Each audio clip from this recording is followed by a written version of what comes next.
બોલો સ્વામિનારાયણ ભગવાનની જય. હરિ કૃષ્ણ મહારાજની જય.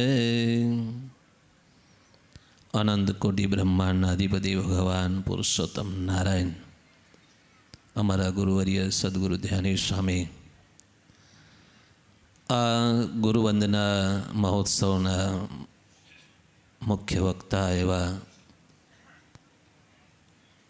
પૂજનીય શાસ્ત્રી સ્વામી સદગુરુ નિત્ય સ્વરૂપદાસજી સ્વામી, વડતાલ મંદિરના ચેરમેન એવા સદગુરુ દેવપ્રકાશદાસજી સ્વામી, તેમજ મુખ્ય કોઠારી એવા પરમપૂજનીય સદગુરુ સંત વલ્લભદાસજી સ્વામી, તેમજ કેશવચરણ સ્વામી આદિક સર્વે બ્રહ્મનિષ્ઠ સંતો અને આ ઉત્સવના મુખ્ય યજમાન પરિવારજનો સર્વે હરિભક્તોને ભાવથી જય સ્વામિનારાયણ.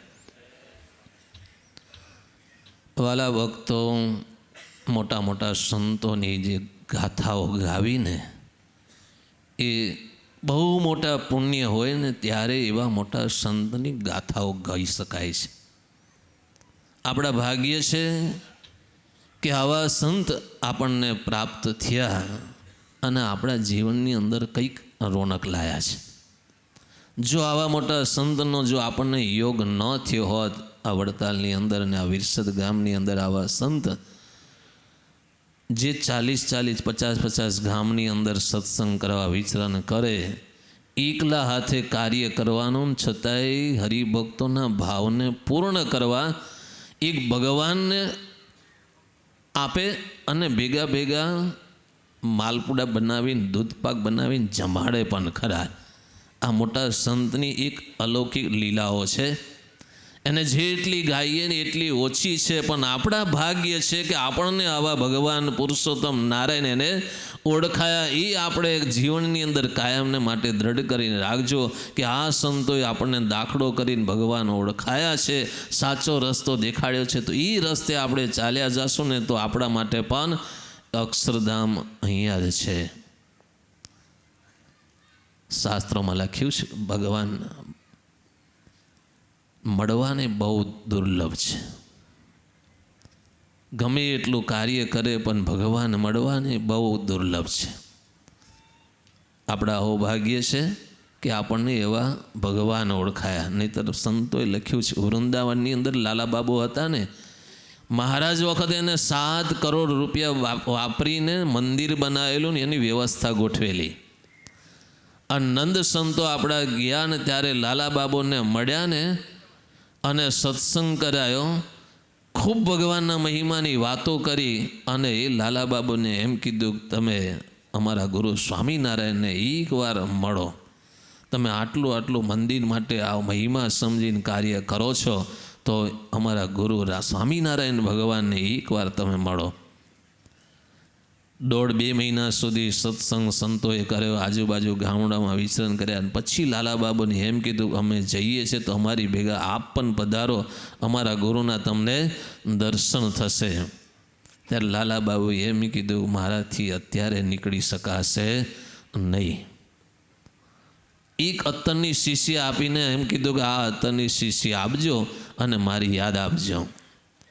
સંતો પછી ત્યાંથી નીકળ્યા. ફરતા ફરતા 2-4-6 મહિને મહારાજની પાસે આવ્યા. ત્યારે મહારાજને એ લાલાબાપુએ આપેલી જે અત્તરની શીશી છે ને એ મહારાજને આપી. મહારાજે વાત સાંભળી. પછી મહારાજે પોતે એમાંથી અત્તર લઈ અને પોતે લીધો. સંતો હરિભક્તો જેટલા હાજર હતા ને બધાને આપ્યો.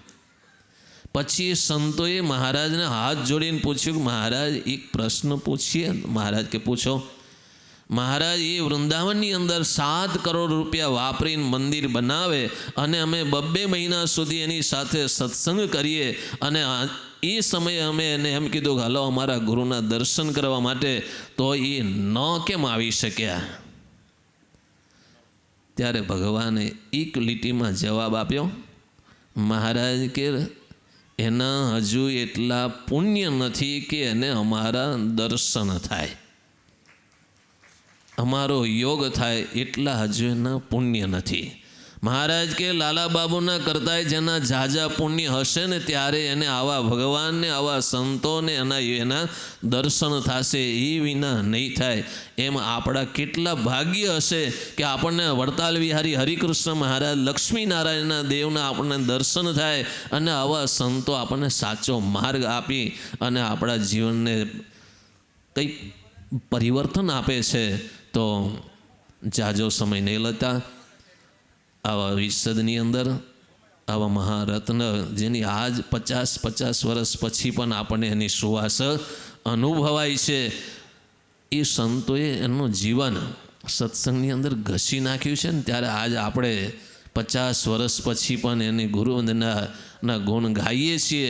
તો આપણે પણ એવા સંતના જીવનના જે કોઈ લક્ષણો ગુણ છે એ આપણા જીવનમાં આવે અને ભગવાનની વિશેષ ને વિશેષ આપણે ભક્તિ કરીને ભગવાનને રાજી કરી અને આપણો મનુષ્ય જન્મ સફળ કરીએ એવી ભાવના સાથે મારી વાણીને વિરામ. બોલો સ્વામિનારાયણ ભગવાનની જય.